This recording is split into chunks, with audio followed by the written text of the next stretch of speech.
सध्याचा खूप अस्वस्थ करणारा विषय आहे.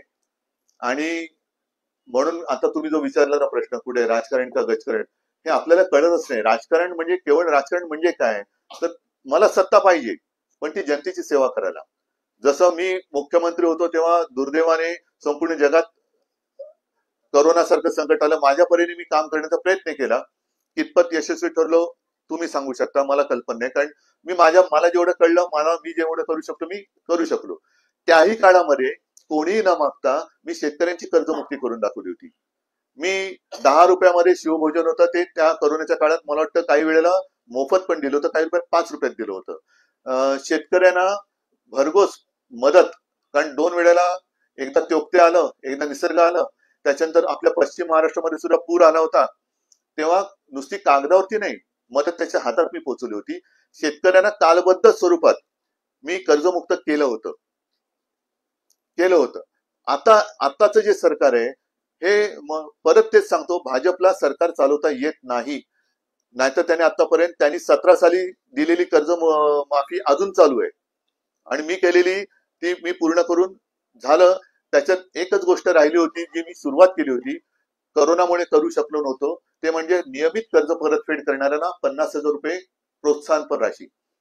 साहजिकच आहे, करोनाच्या संकटात अर्थचक्र गडबडलं होतं, पण त्याही वेळेला शेतकऱ्याने अर्थचक्र सांभाळलं होतं आपलं.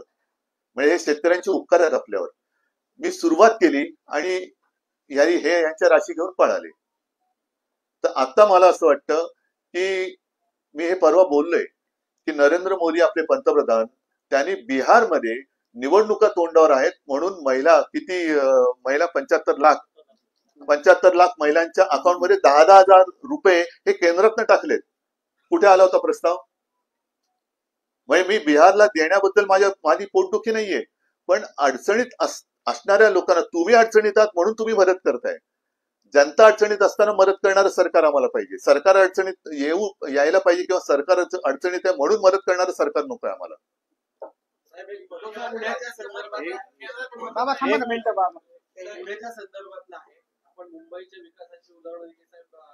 मला पुण्याच्या सद्य परिस्थितीबद्दल तशी कमी माहिती, मी प्रामाणिकपणे सांगतो. मी आधीच संजय राऊत बोललो होतो. ठीक आहे, मुंबई सारख्या महानगरीचा आपण पाहिले 25 वर्ष सलग युडीसीपीआर मुळे पुण्यातल्या सगळ्या पायाभूत सुविधांवर ताण यायला लागला. आपल्याच सरकारच्या काळात युडीसीपीआरला मंजुरी मिळाली होती. अगदी 6-7-9 मीटरच्या रस्त्यांवर टोलेजंग इमारती उभ्या राहत आहेत. पाण्याचा प्रश्न गंभीर होणार आहे. तर किमान आता 4-5 वर्षांनंतर पुण्यात बऱ्याच ठिकाणी पाणी नाही किंवा बऱ्याच अडचणी आहेत. एक दिवसाआड पाण्याची वेळ येणार. तर हा विकास जो त्या दिशेने चाललाय, की मुंबई नगरीच्या दिशेने जो चाललाय, तर त्याच्याबद्दल त्याचा रिव्ह्यू किंवा पुन्हा घ्यावा. एकूणच आहे ना, मला असं वाटतं प्रामाणिकपणाने, ज्याला एक आपल्या मराठीत शब्द सिंहावलोकन. आता 75 वर्ष आपल्या स्वातंत्र्याला झाल्यानंतर आपण थोडंसं थांबून एक आढावा घ्यायची गरज आहे. ज्याला आपण विकास म्हणतो तो खरंच विकास आहे का विनाशाकडे चाललो आपण? एक साधं उदाहरण तुम्हाला देतो. मुंबईच मी परत उदाहरण देईन की मुंबईमध्ये आज देखील 24/7 ज्याला म्हणतो तसं पाणी देऊ शकत नाही, कारण लोकसंख्या आणि पाणी यांचं प्रमाण हे व्यस्त आहे. त्याच्यासाठी आणखीन पाण्याची गरज ही लागते आणि म्हणून 2 मोठे तलाव, गारगाई आणि पिंजाळ, हे आम्ही बांधू असं वचन मी माझ्याही महापालिकेच्या निवडणुकीच्या वचननाम्यात दिलेलं होतं आहे. आणि मी मुख्यमंत्री झाल्यानंतर मी म्हटलं, अरे ते आता आपण पूर्ण केलं पाहिजे. कारण एक तलाव आम्ही बांधला, ज्याला आम्ही हिंदू हृदय सम्राट शिवसेना प्रमुखांचं नाव दिलं, मध्य वैतरणा. आणि मी जेव्हा प्रेझेंटेशन घेतलं तेव्हा माझ्या लक्षात आलं की हे तलाव करण्यासाठी किमान 5 ते 6 लाख झाडं ही मारावी लागणार, म्हणजे जंगल कापलं जाणार. मग हे धरण आपण बांधतोय खरं, पण आपण निसर्ग उद्ध्वस्त करतोय. आपण जिकडे कॅचमेंट एरिया म्हणतो तिथे हे धरण बांधतो. आता त्याला कॅचमेंट एरिया का म्हणतो? तर तिकडे पाऊस पडतो. तिकडे पाऊस का पडतो? तर तिकडे झाडं आहेत. आता ती झाडं कापल्यानंतर कालांतराने पाऊस तिकडे पडायचा वाढेल का कमी होईल आपल्याला माहिती नाहीये. आणि मग त्याला पर्याय म्हणून मी डिसॅलिनेशन ऑफ वॉटर, म्हणजे मुंबईला समुद्र किनारा आहे मोठा, समुद्राचं पाणी आपण पुराणात ऐकलं, अगस्तीने समुद्र प्यायला होता, अगस्ती ऋषीने. आपण का नाही प्यायचा? जगात इतरत्र प्यायला जातो पाणी ते. तर समुद्राचं पाणी निक्षारीकरण करून पिण्याचा प्रकल्प मी गो अहेड दिला होता आणि ते सुद्धा पाणी साधारणतः रोज मुंबईला तानसा तलावातून जेवढं मिळतं 400 MLD तेवढं पाण्याचा मी पायलट प्रोजेक्ट गो अहेड दिला होता. त्याचा अजूनही टेंडर निघालेला नाही. तो प्रकल्प गुंडाळला गेला. जर माझं सरकार राहिलं असतं तर माझ्या अंदाजाने या डिसेंबर पर्यंत मुंबईला समुद्राचं पाणी आपण देऊ शकलो असतो. ठीक आहे. आता ह्याचं कोणतरी म्हणेल समुद्राचं पाणी महाग पडेल. आहे, समोरासमोर जर तुलना केली तर ते समुद्राचं पाणी हे महाग आहे, पण तलावाचं पाणी जे आहे त्याच्यामध्ये जे काय पर्यावरण मारलं त्याची किंमत तुम्ही मोजणारच की नाही? त्याची किंमत कोण मोजणार? तर तसंच आपण विकास म्हणून जे काय म्हणतोय, जंगल, आता जसं मेट्रोचे स्टेशन आरेचं जंगल तोडीची गरज नव्हती, त्याला आम्ही पर्याय दिला होता. आता तीही जागा घेतली आणि जिथे आम्ही सुचवलेली तीही जागा घेतली. तर जसं मुंबईचा मी विचार करू शकतो, कारण मी मुंबईकर आहे. पुण्यामध्ये आलो आणि पुण्याचं आता तेव्हा पुण्यामध्ये तेव्हा दादागिरी होती. आता माहित नाही मला दादागिरी आहे का, मोडून काढले. त्याच्यामुळे मी म्हणजे पुणेकरांची मी माफी मागतो की मी तेव्हा पुण्याकडे तेवढं लक्ष देऊ शकलो नव्हतं. कारण बाबा तुम्ही चालले, तरी देखील जेव्हा कोरोना वाढला तेव्हा मी पुण्यात एकदा आलो होतो आणि सगळ्या महापालिका अधिकाऱ्यांची बैठक घेऊन माझ्या मी सूचना केल्या होत्या. आता हा विचार केला पाहिजे की नुसती घरं बांधतोय आपण, पण सुविधा, कारण आता मुंबई काय, पुणे काय, बेंगलोर काय, ही सगळी ट्रॅफिक जाम मध्ये आता मरायला लागलेली शहर आहेत. आणि ट्रॅफिक जाम मध्ये तुम्ही इलेक्ट्रिक व्हेकल आणा का इथेनॉल आणा. आता इथेनॉल आणल्या तर परत त्याचं वेगळं एक आता हे सुरू झालेलं आहे, इथेनॉल कोणासाठी कशासाठी.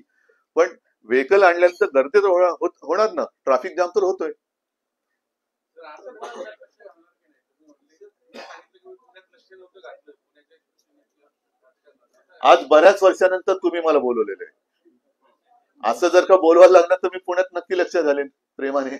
महापालिकेची तुम्ही आता महापालिकेची निवडणूक आली, मुंबई शहराकडे कसं बघताय? तसं पुण्यामध्ये शिवसेनेची ताकद आहे, पण मी तुम्हाला म्हटलं तसं की आतापर्यंत आम्ही युती आणि आघाडीचे बळी ठरलो. त्यावेळेला सुद्धा युती म्हणून आम्ही पुण्याकडे दुर्लक्ष केलं. त्याच्याबद्दल मी सांगितलंच नाही, मी पुणेकरांची माफी मागतो. पण जर पुणेकरांना पाहिजे असेल तर पूर्ण ताकदीने मी शिवसेना इकडे काम करायला लागेल. पण हे पुणेकरांनी ठरवायचं. आणि तुम्ही जर का आता जसं म्हणाला की प्रेमाने बोलवलं, मी येईन पुण्यात. मी पुन्हा नाही, मी पुण्यात येईन. मुख्यमंत्र्यांनी शपथविधी झाल्यानंतर तिसऱ्या दिवशी असं बघतं की महाराष्ट्रातली राजकीय संस्कृती बिघडली आहे. कोण म्हणाल? विद्यमान मुख्यमंत्री जाहीरपणे म्हणाले की मला ती सुधारायची. मग यायची नव्हती शपथ, त्यांनी शपथ घेतली म्हणून बिघडली. असं म्हणणं आहे त्यांचं की राजकीय संस्कृती महाराष्ट्रातली बिघडली, मला सुधारायची. विरोधाकडनं मी काही अपेक्षा करतो. तुमचं हे जे राजकीय वातावरण महाराष्ट्रात दूषित झालं त्याच्यामध्ये संजय राऊत यांचा किती वाटा असं तुम्हाला वाटतं? आणि विद्यमान मुख्यमंत्र्यांबद्दल तुमचा आग्रह? संजय राऊत सकाळी जे बोलतात ते जर मुख्यमंत्री ऐकतील आणि तसं वागतील तर त्यांना मदत होईल त्यांच्या हेतू साध्य करायला. आणि मुख्यमंत्र्यांबद्दल मी प्रामाणिकपणे बोलतो, ह्याच्यात मी कुठेही आकसाने बोलत नाही. कारण मी कोणाला शत्रू नाही मानत. अगदी मोदीजींना सुद्धा मी शत्रू मानत नाही, कारण ती माझी संस्कृती नाही. ते मला कोण मानत असेल शत्रू तर तो त्यांचा मुद्दा आहे. देवेंद्र फडणवीसांना मी देखील आज केवळ विरोधक म्हणून बोलत नाही, पण आज देवेंद्र फडणवीस हे हतबल झालेले.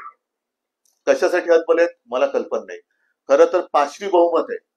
अनेक वर्षांनंतर एवढं बहुमतातलं सरकार आणि त्या सरकारचे मुख्यमंत्री ते आहेत. केंद्र सरकार त्यांच्या पाठीशी आहे.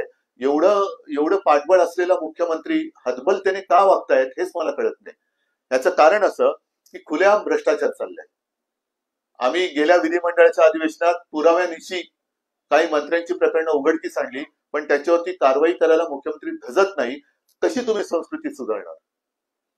महापालिकेच्या अधिकाऱ्यांना अटक होते, पण ज्यांच्या खोलीमध्ये पैशाच्या बॅगा दिसत आहेत त्यांना मुख्यमंत्री मंत्रिमंडळातून काढत नाहीत.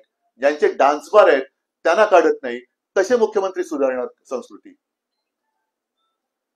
ड्रायव्हरच्या नावाने शेकडो एकर जमीन मिळते, दारूचे परवाने मिळतात, का सुधारत नाहीत मुख्यमंत्री संस्कृती?